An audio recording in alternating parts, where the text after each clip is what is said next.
Assalamualaikum warahmatullahi wabarakatuh. Halo semuanya, perkenalkan nama saya Muhammad Iqbal Ramadan, NPM 2031073 dari kelompok 9, mahasiswa Universitas Malayati dengan program studi kedokteran umum.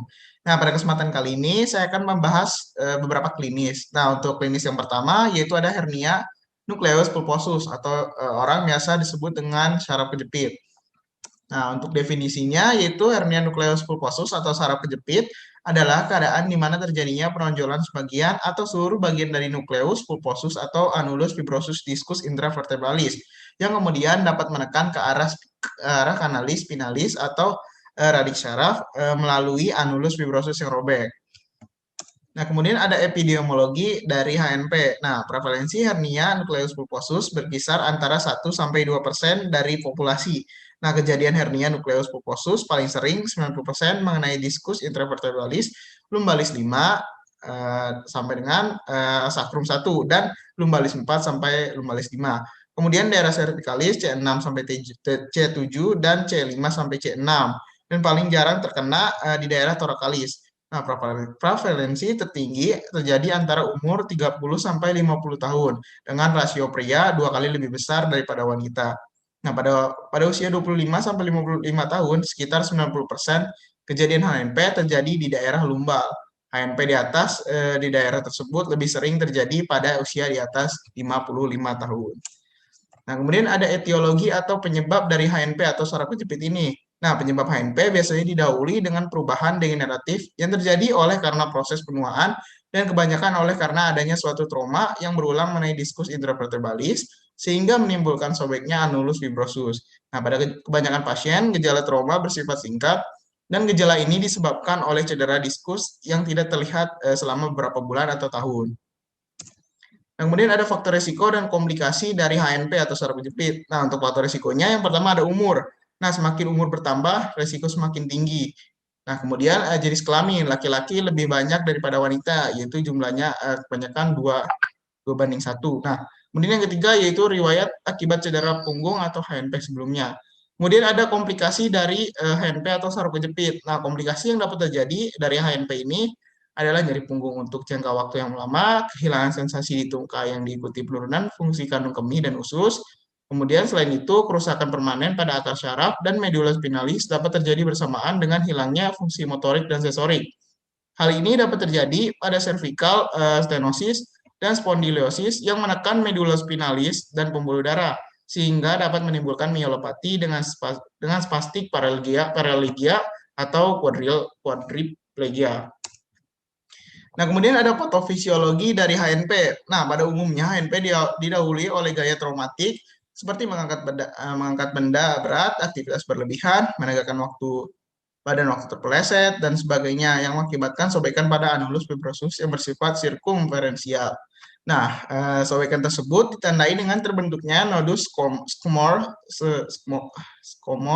yang dapat menyebabkan inflamasi dan nekrosis tulang vertebra sehingga terjadi low back pain subkronis atau kronis. Kemudian disusul oleh nyeri sepanjang tungkai yang dikenal sebagai ischialgia. Menjebol nukleus pulposus secara vertikal ke kanalis vertebralis, berarti nukleus pulposus menekan radix dan arteri radicularis yang berada pada lapisan dura. Hal ini terjadi apabila penjebolan berada pada sisi lateral, sehingga tidak ada radix yang terkena jika tempat herniasinya berada di tengah karena tidak adanya kompresi pada kolumna anterior.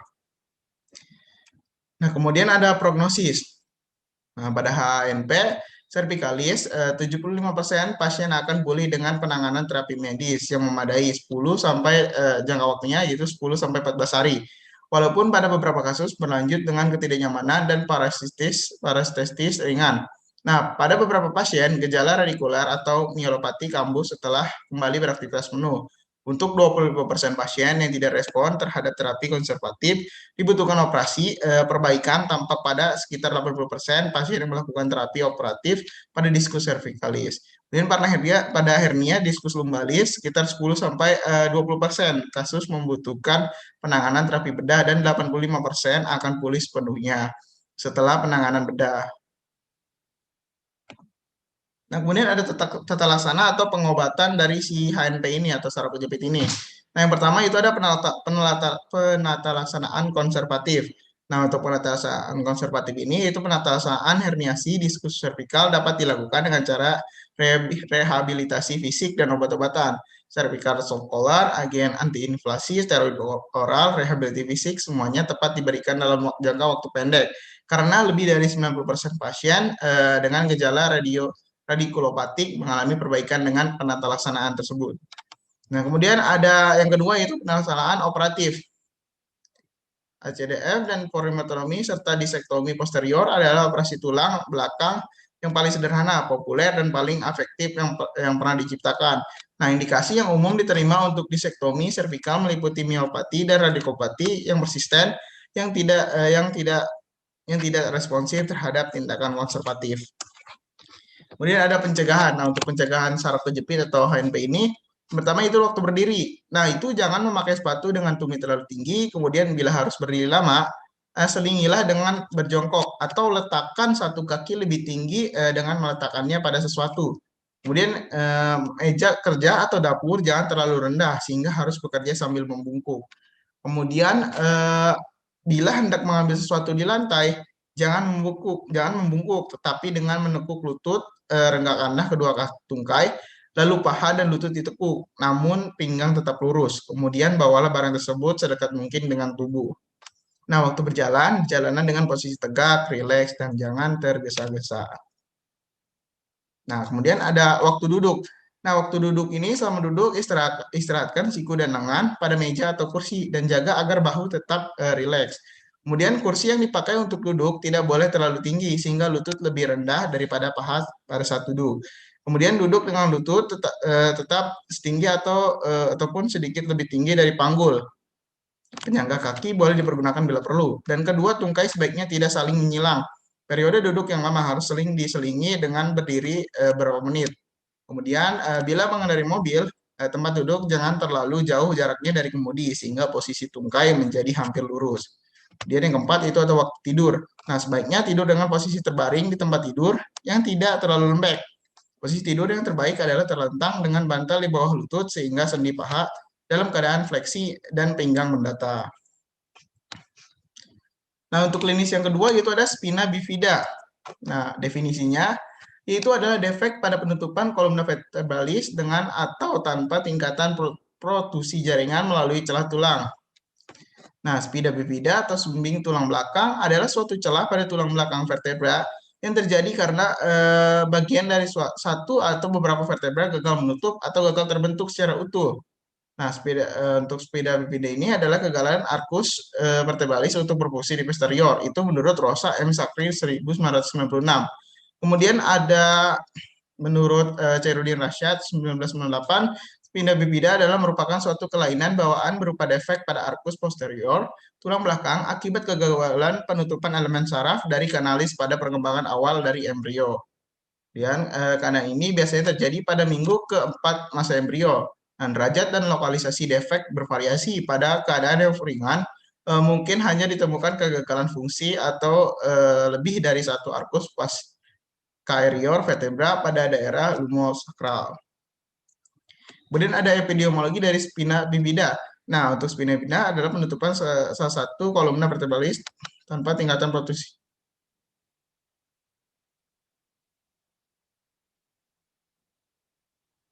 Berarti tanpa tingkatan protusi jaringan melalui celah.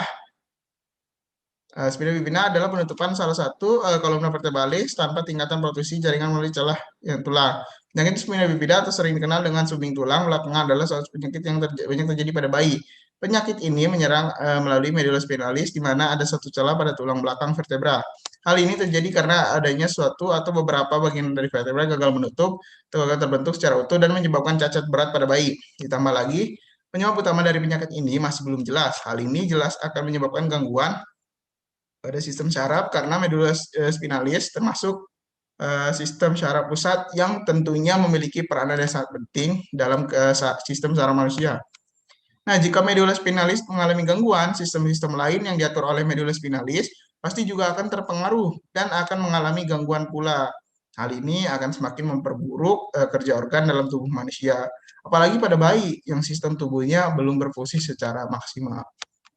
Fakta mengatakan Dari 3 kasus yang sering terjadi pada bayi yang baru lahir di Indonesia, yaitu encephalus anencephaly dan spina bifida, sebanyak 65% bayi baru lahir terkena spina bifida. Sementara itu, fakta lain mengatakan 4,5% dari 10.000 bayi yang lahir di Belanda menderita penyakit ini atau lebih dari 100 bayi setiap tahunnya.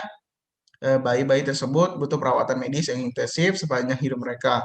Biasanya mereka menderita lumpuh kaki dan di masa kanak-kanak harus dioperasi berulang kali. Kemudian etiologi dan faktor resiko dari spina bifida.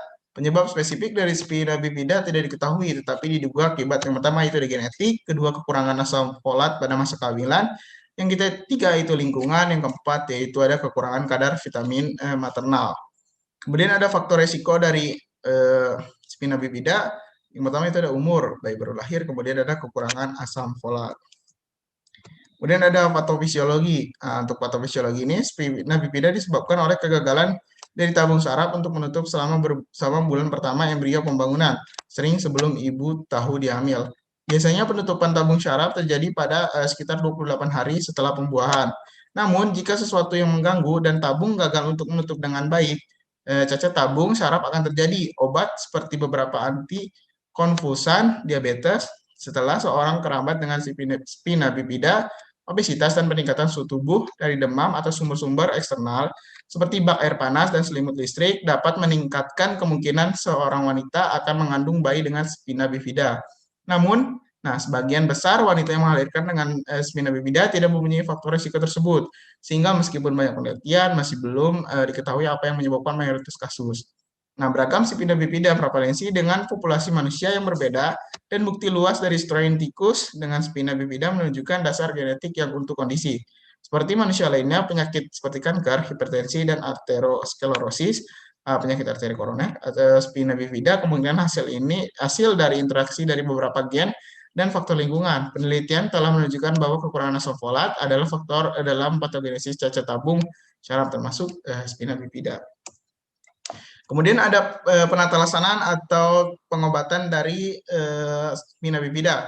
Medis pembedahan myolemeningokel dilakukan pada periode neonatal untuk mencegah ruptur. Perbaikan dengan pembedahan pada lesi spinal dan pirau CSS pada bayi hidrosefalus dilakukan pada saat lahiran. Pencakokan pada kulit diperlukan bila lesinya besar. Antibiotik profilatik diberikan untuk mencegah meningitis. Intervensi perawatan yang dilakukan tergantung ada tingginya disfungsi dan berat ringannya disfungsi tersebut pada berbagai sistem tubuh. Berikut ini adalah obat-obatan yang diberikan. Yang pertama itu antibiotik digunakan sebagai profilaktik untuk mencegah infeksi saluran kemih. Kemudian seleksi tergantung hasil kultur dan sensitivitas. Kemudian ada komplikasinya, yaitu komplikasi lain dari spina bifida berkaitan dengan pelahiran antara lain, yaitu ada paralisis cerebri, 2 retardasi mental, ketiga atrofi otot, keempat osteoporosis, yang kelima fraktur. Kemudian ada prognosis. Nah, penelitian dilakukan pada tahun 1983 hingga 2003 menunjukkan lebih dari 85% penderita spina bifida dapat hidup pada usia minimal 20 tahun. Pasca tindakan operasi, lebih dari 80% penderita tidak membutuhkan operasi setelah tahun pertama kehidupan, namun sebaliknya 5-9% penderita meningomyeliokel membutuhkan prosedur saraf setiap tahunnya. Kemudian sebanyak 41-56% penderita yang berusia dewasa mampu mengenyam pendidikan hingga tingkat universitas, namun penderita masih memiliki ketergantungan yang cukup tinggi dengan orang lain, yang ditunjang dengan data statistik sebanyak 43-77% spina bifida yang berusia dewasa masih hidup dengan orang tua. Selain itu, fakta ini ditunjang dengan hanya 36-48% penderita yang bekerja purna waktu maupun paruh waktu. Prognosis terkait fungsi dalam pekerjaan dipengaruhi oleh masih tingginya diskriminasi dan stigma terhadap penderita serta kurangnya pelatihan. Nah, untuk pencegahannya, resiko terjadi spina bifida bisa dikurangi dengan mengonsumsi asam folat. Kedua, pengurangan asam folat pada seorang wanita harus ditangani sebelum wanita tersebut hamil, karena kelainan ini terjadi sangat dini. Kemudian yang ketiga, yaitu pada wanita hamil dianjurkan untuk mengonsumsi asam folat sebanyak 0,4 mg per hari. Asam folat pada wanita hamil adalah 1 mg per hari. Nah, untuk klinis selanjutnya yaitu ada spondylosis. Nah, untuk spondylosis ini definisinya adalah istilah untuk degenerasi tulang belakang, misalnya tali tulang dan degenerasi piringan antar tulang belakang. Nah, seringkali istilah spondylosis ini digunakan untuk mendeskripsikan osteoartritis pada tulang belakang. Kemudian etiologi atau penyebab dari spondylosis ini semakin bertambahnya usia, tulang dan ligamen pada tulang belakang melemah, menyebabkan tali tulang osteoartritis, piringan intervertebra mengalami degenerasi dan melemah, menyebabkan hernia dan benjolan pada piringan. Akibatnya, seseorang dapat mengalami beberapa gejala spondylosis. Kemudian ada patofisiologinya, yaitu spondylosis merupakan penyakit degeneratif yang sering mengenai lumbal.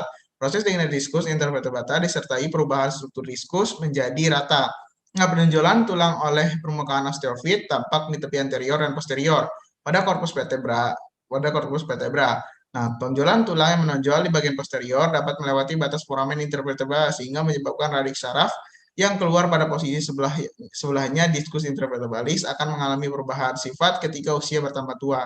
Nah, pada orang muda, diskus terutama tersusun atas fibra cartilago dengan matrix gelatinus. Pada lansia akan menjadi fibra cartilago yang padat dan teratur. Penonjolan faset dapat mengakibatkan penekanan pada akar syaraf sehingga keluar dari kanan spinalis yang menyebabkan nyeri menyebar sepanjang syaraf tersebut. Kemudian ada epidemiologi, nyeri punggung merupakan keluhan yang sering dijumpai pada kehidupan sehari-hari. Nah, diperkirakan hampir semua orang pernah mengalami nyeri punggung semasa hidupnya. Nyeri punggung bawah tetap menjadi beban kesehatan masyarakat yang utama di seluruh dunia industri. Dari data epidemiologi menunjukkan nyeri punggung bawah masuk pada urutan yang 19 dan persentase 27% dan prevalensi dirasakan seumur hidup sebanyak 60%. Menurut World Health Organization atau WHO, dari karyawan di negara industri tiap tahun mengalami nyeri punggung bawah dan 15% dari absenteisme di industri baca serta industri perdagangan disebabkan nyeri punggung. Kemudian ada faktor risiko. Nah, ada banyak faktor risiko untuk spondylosis. Yang pertama yaitu ada kelebihan berat badan, kedua cedera atau trauma pada sendi, yang ketiga predisposisi genetik, yang keempat orang yang memiliki pekerjaan atau berolahraga yang memberikan stres berulang pada sendi tertentu, lima usia, gejala seringkali dilaporkan pertama kali di antara usia 20 sampai 50 tahun. Lebih dari 80% orang di atas 40 tahun memiliki bukti spondylosis pada pemeriksaan X-ray. Nah, kemudian yang keenam yaitu ada jenis kelamin. Untuk orang 40 tahun, lebih umum terjadi pada pria. Setelah usia 45 tahun, osteoartritis lebih sering ditemukan pada wanita. Kemudian ada penata laksanaan atau pengobatannya. Nah, pemeriksaan fisioterapi pada kasus low back pain akibat spondylosis lumbal meliputi inspeksi statis dan dinamis, palpasi, pemeriksaan gerak aktif dan pasif, pemeriksaan nyeri, pemeriksaan kekuatan otot atau tonus otot, pemeriksaan lingkup gerak sendi, tes provokasi, tes strike leg racing atau SLR atau tes Leuseg, tes Berger, tes Neri, tes Palpaspal, SAPA. Pemeriksaan kemampuan fungsional, degree-based, back pain, disability, di scale. Problematika fisioterapi, adanya nyeri, tekanan bergerak, pada daerah lumbal 4 dan 5, adanya keterbatasan lingkup gerak sendi, adanya penurunan kekuatan otot, adanya penurunan kemampuan fungsional. Kemudian ada komplikasinya. Nah, kelainan tulang belakang ini dapat menyebabkan komplikasi. Berikut ini komplikasi spondylosis yang mungkin terjadi adalahnya yaitu stenosis tulang belakang, kondisi penyempitan salur saraf pada tulang belakang yang menyebabkan gejala mati rasa, kesemutan atau kelemahan pada kaki. Kemudian ada radioklopati serviks, perubahan pada cakram atau tulang di punggung yang menyebabkan sangat terjepit sehingga menimbulkan nyeri, mati rasa dan hipersensitivitas pada punggung. Neuropati spondilotik serviks sumsum tulang belakang yang terkompresin atau terjepit sehingga menimbulkan nyeri dan mati rasa pada tungkai kaki. Skoliosis ada hubungannya antara kelainan tulang belakang ini dengan skoliosis, yaitu melengkungnya tulang belakang ke arah samping sehingga tulang belakang membentuk huruf S atau C. Kemudian ada prognosis. Nah, spondylosis ini menguntungkan. Banyak orang yang dengan spondylosis tidak memiliki gejala apapun. Dari mereka yang mengalami nyeri punggung atau leher karena spondylosis, sebagian besar membaik dalam beberapa minggu setelah timbulnya gejala mereka. Kemudian ada pencegahan. Nah, seorang tidak dapat menghentikan tubuhnya dari bertambahnya usia, tapi dapat melakukan banyak hal untuk meningkatkan kesehatan tulang belakangnya dengan mengikuti tips yang tercantum berikut ini. Pertama yaitu ada duduk dan berdiri dengan benar. Yang kedua yaitu belajar mengangkat dengan benar. Yang ketiga berolahraga secara teratur, latihan aerobik. Yang keempat yaitu raih dan pertahankan berat badan yang ideal. Kemudian 5 makanan sehat yaitu dengan diet seimbang, diet rendah lemak dan kaya buah-buahan dan kaya sayuran, kaya vitamin. Yang keenam berhenti merokok, yang ketujuh yaitu berhenti menggunakan alkohol secara berlebihan dan istirahat yang cukup. Kemudian klinis selanjutnya yaitu ada spondylolitesis. Spondylolitesis adalah suatu kondisi di mana suatu atau beberapa ruas tulang belakang vertebra bergeser ke depan dari tulang di bawahnya atau di atasnya. Nah, secara umum, pergeseran ruas tulang belakang ini terjadi di daerah tulang belakang lumbal, yaitu pada lumbal vertebral L4, vertebral lumbalis 4 dan sampai dengan 5, vertebral lumbal 4 sampai 5, dan lumbalis vertebral lumbalis 3 dan vertebral lumbalis 4. Namun pada vertebra lain pun pergeseran ruas tulang belakang ini dapat terjadi. Pergeseran ruas tulang belakang dapat terjadi pada 2 tingkat atau bahkan 3 tingkat secara bersamaan. Tidak menutup kemungkinan pergeseran ruas tulang belakang terjadi pada daerah leher yang umumnya didahului adanya kelainan pada sendi berupa artritis. Kemudian etiologi atau penyebab untuk etiologi atau penyebabnya yaitu suatu gangguan tulang belakang saat tulang vertebra bergeser maju ke tulang di bawahnya. Faktor resiko spondylolisthesis termasuk olahraga yang memberikan tekanan pada tulang di bawah di punggung bawah seperti senam dan sepak bola. Genetika dapat meningkatkan resiko pada beberapa orang. Kemudian ada faktor risiko. Nah, ada sejumlah faktor yang makin meningkatkan risiko mengalami spondylolisthesis, di antaranya menderita penyakit sendi atau tulang, misalnya radang sendi dan spondyliosis, kemudian melakukan olahraga yang memberi tekanan atau regangan berlebih pada tulang belakang, misalnya senam dan angkat besi. Kemudian memiliki keluarga yang juga menderita spondylolisthesis. Kemudian spondylolisthesis juga diketahui sering menyerang wanita, terutama yang berusia 50 tahun ke atas. Kemudian ada patofisiologi. Setiap proses yang dapat melemahkan penopang, penjaga tubuh vertebra tetap sejajar dan dapat memungkinkan terjadinya spondylolisthesis saat atau vertebra bergerak relatif terhadap vertebra yang berdekatan. Jadi lokal dapat terjadi dari gerakan mekanis atau nyeri radikular atau myelopati dapat terjadi karena kompresi masing-masing akar saraf atau tulang belakang yang keluar. Pasien anak lebih cenderung mengalami peningkatan derajat spondylolistesis saat melewati masa pubertas. Pasien yang lebih tua dengan spondylolistesis derajat 1 atau 2 lebih rendah cenderung tidak berkembang ke derajat yang lebih tinggi pada dari waktu ke waktu. Dan epidemiologi. Nah, spondylolistesis ini paling sering terjadi pada tulang belakang lumbal bagian bawah, tetapi juga dapat terjadi pada tulang lumbal tulang belakang leher dan jarang. Kecuali trauma. Pada tulang belakang toraks, kemudian spondylolistesis ini degeneratif lebih banyak terjadi pada orang dewasa dan lebih sering terjadi pada wanita dibandingkan pria dengan peningkatan risiko pada obesitas. Spondylolistesis ini ismik lebih sering terjadi pada populasi remaja dan dewasa muda, tetapi mungkin tidak dikenali sampai gejala berkembang di masa dewasa. Ada prevalensi yang lebih tinggi dari spondylolistesis ismik pada laki-laki. Spondylolistesis displatik lebih sering terjadi pada populasi anak-anak.